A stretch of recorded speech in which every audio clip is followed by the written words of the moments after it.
అస్సలాము అలైకుం, నమస్తే, హాయ్ అండి. ఇది లైనేజ్ సర్వీస్ 6.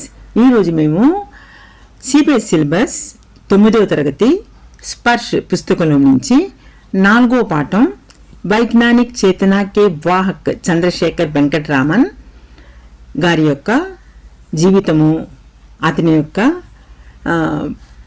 సాధించిన గొప్ప కార్యాల గురించి చదవబోతున్నాం. ఈ పాఠం చాలా పెద్ద పాఠం. దాన్ని నేను మీకు చదవటానికి, నేర్చుకోవటానికి సులభంగా ఉంటుందని క్లుప్తంగా రాసి వివరించబోతున్నాను. పాఠం వివరించే ముందు ఒక చిన్న రిక్వెస్ట్. ఎవరైతే నా ఛానల్ని ఇంతవరకు సబ్స్క్రైబ్ చేయకున్నారో సబ్స్క్రైబ్ చేసుకోండి. మీకే నా వీడియోస్ ముందుగా అందుతాయి. మీరు ముందుగా చూసిన వారు అవుతారు. మీ బంధువులతో, స్నేహితులతో షేర్ చేయండి. ఈ పాఠం నేను ఆల్రెడీ ఇంగ్లీష్లో అప్లోడ్ చేస్తున్నాను, పోస్ట్ చేస్తున్నాను. ఇది మా తెలుగు విద్యార్థుల కోసం ప్రత్యేకంగా నేను తెలుగులో ఈరోజు వివరించబోతున్నాను. బహుశా మీకు నచ్చవచ్చు అని ఆశిస్తున్నాను. ఇక రండి, పాఠం యొక్క సారాంశాన్ని తెలుసుకుందాం. प्रस्तुत पाठ वैज्ञानिक चेतना के वाहक चंद्रशेखर वेंकट रामन में नोबेल पुरस्कार विजेता रामन जी के संघर्षमय जीवन और उनके योगदान पर प्रकाश डाला है.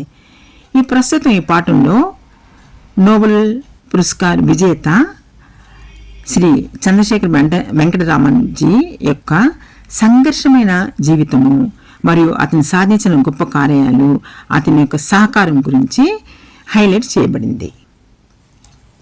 रमन जी का जन्म 7 नवंबर सन 1888 को तमिलनाडु के तिरुचिरापल्ली नगर में हुआ था.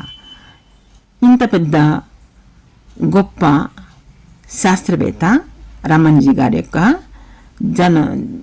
జననం నవంబర్ 7వ తారీఖున 1888లో తిరుచిరాపల్లి నగరంలో తమిళనాడు స్టేట్లో అయింది. उनकी सशक्त नींव उनके पिता चंद्रशेखर रमानाथन अय्यर ने ही तैयार की थी. అతని యొక్క బాల్యంలోనే అతని యొక్క తండ్రి గారు చంద్రశేఖర్ రమానాథ్ అయ్యర్ గారు ఫిజిక్స్ మరియు మ్యాథ్స్ లో చాలా స్ట్రాంగ్ పునాది వేశారు. मात्र 11 वर्ष की आयु में उन्होंने छात्रवृत्ति पर मैट्रिक और 12वीं कक्षा उत्तीर्ण की. కేవలం 11 సంవత్సరాల వయసులోనే స్కాలర్షిప్ మూలంగా ద్వారా అతను మెట్రిక్ అంటే secondary education, higher secondary education అతను 11 సంవత్సరాల్లో పూర్తి చేశారు. 13 సంవత్సరాల్లో హైయర్ సెకండరీ ఎడ్యుకేషన్ కూడా పూర్తి చేశారు. भौतिक और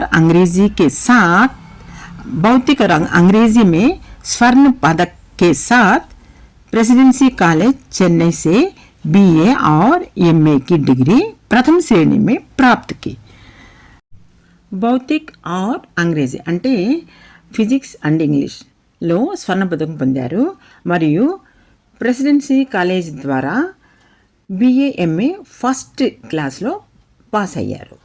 18 साल की उम्र में कलकत्ता में भारत सरकार के फिनांस डिपार्टमेंट में सहायक जनरल अकाउंटेंट नियुक्त कर लिए गए थे. ఇక కేవలం 18 సంవత్సరాల వయసులోనే అతనుకు కలకత్తాలో భారత ఫినాన్స్ డిపార్ట్మెంట్ శాఖలో సహాయక జనరల్ అకౌంటెంట్గా పదవి పొందారు.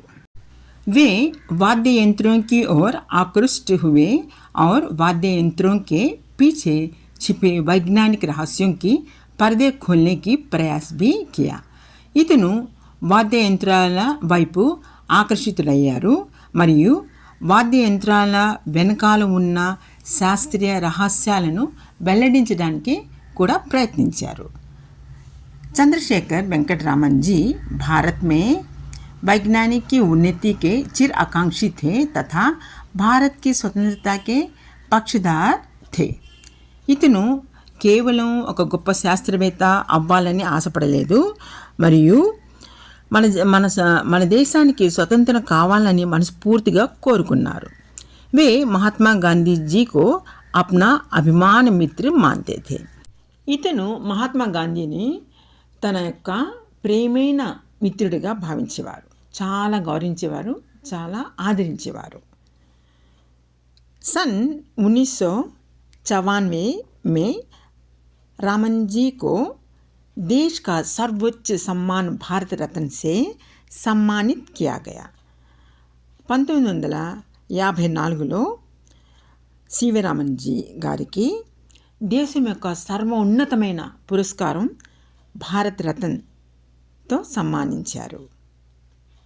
उन्होंने 1922 में प्रकाश के आणविक विवर्तन पर अपना काम प्रकाशित किया, जिसके कारण 28 फरवरी 1928 को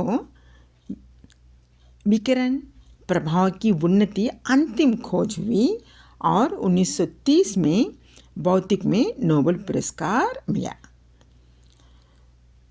ఇతను 1922లో కాంతి యొక్క ప్రకాశాలు ప్రవహించేటప్పుడు సముద్రం యొక్క నీటిలో పడినప్పుడు కాంతి యొక్క ప్రకాశాలు ఏ విధంగా పరివర్తనం చెందుతాయి, అణువులు పరమాణువులు కాంతి యొక్క ఏ విధంగా పరివర్తనం చెందుతాయి అని దానిపై పరిశోధన చేశారు. ఈ పరిశోధన అన్నిటికంటే ఉన్నతమైనదని పరిగణింపబడింది. అందుకు అతనికి 1930లో ఫిజిక్స్ అంటే భౌతికంలో నోబెల్ ప్రైజ్ లభించింది. ఇంకా చాలా ప్రైజెస్ కూడా అతనికి లభించాయి. అందులో ముఖ్యమైనవి ఒకటి ఏంటంటే భారతరత్నము, ఇంకోటి ఏంటంటే నోబెల్ ప్రైజ్. నవంబర్ 21, 1970 బెంగళూరు మే ఉన్కా నిధన్ హువా. ఇక్కడ ప్రపంచంలో ఎవరు శాశ్వతం కాదు, కానీ సమాజానికి సేవ చేసే ఇంత గొప్ప శాస్త్రవేత్త నవంబర్ 21వ తేదీ 1970లో బెంగళూరులో స్వర్గస్థులయ్యారు. हर साल 28 फरवरी को नोबेल पुरस्कार विजेता डॉक्टर सीवी रामन जी को श्रद्धांजलि देने के लिए राष्ट्रीय विज्ञान दिवस मनाया जाता है. ప్రతి సంవత్సరం ఫిబ్రవరి 28వ తారీఖున మన దేశము నోబెల్ ప్రైజ్ విజేత అయిన డాక్టర్ సివి రామన్ జీ గారికి శ్రద్ధాంజలి ఇవ్వటం అని రాష్ట్రీయ విజ్ఞాన దినోత్సవం జరుపుకుంటుంది. ఇతను ఇంత గొప్ప వ్యక్తి అయి కూడా ఇంత గొప్ప ప్రైజ్ అంటే బహుమతి పొందిన తర్వాత కూడా ఏడ్చారు. ఎందుకంటే మన దేశంలో అతను నోబెల్ ప్రైజ్ అందుకునే మన దేశ జెండా కాకుండా విదేశీ జెండా ఎగరటం చూసి తన మనసు తల్లడిల్లిపోయింది. అతను ఏడ్చేశారనమాట. ఇక్కడ మనకేమో అర్థమవుతుంది, ఇతను కేవలం ఒక గొప్ప శాస్త్రవేత్తే కాదు, ఒక్క గొప్ప దేశభక్తుడు కూడా అని తెలుస్తుంది కదా. అందుకే అతని యొక్క స్మృతులు, అతని యొక్క సహకారం, అతను చేసిన గొప్ప కార్యాలు మన హృదయంలో చిరస్థాయిగా ఉంటాయి. ఇక నేను చెప్పిన తీరు అంటే ఇదే అనమాట. సివి రామన్ గారి యొక్క జీవితం యొక్క సంఘర్షణ, తర్వాత అతనికి సహకారం, అతను పొందిన బహుమతుల గురించి ఇప్పుడు నేను మీకు వివరించాను. బహుశా మీకు అర్థమై ఉంటుంది. ఇంకా పూర్తి వివరాలు కావాలంటే నా వెబ్సైట్లో పోయి చూడండి. లింక్ డిస్క్రిప్షన్ బాక్స్లో ఇస్తున్నాను. అది కాకుండా మీకు వంటల్లో అభిరుచి ఉంటే నా కొత్త ఛానల్ కుక్ విత్ నిగార్ని సంప్రదించండి, వెళ్ళండి. అక్కడ మీకు చాలా టేస్టీ హెల్దీ రెసిపీస్ ఉంటాయి. మీకు బహుశా నచ్చవచ్చు అని అనుకుంటున్నాను. ఇక నేను చెప్పిన తీరు మీకు నచ్చితే నా ఛానల్ సబ్స్క్రైబ్ చేయడం మరవబాకండి. మీ బంధువులతో, మీ స్నేహితులతో షేర్ చేయండి. ఇక నెక్స్ట్ వీడియోలో మేము కలిసినంత వరకు మీ శ్రద్ధ మీరు తీసుకోండి, నాకు కూడా సెలవు ఇవ్వండి. Thank you. Bye bye. జై హింద్. అల్లా హాఫీజ్.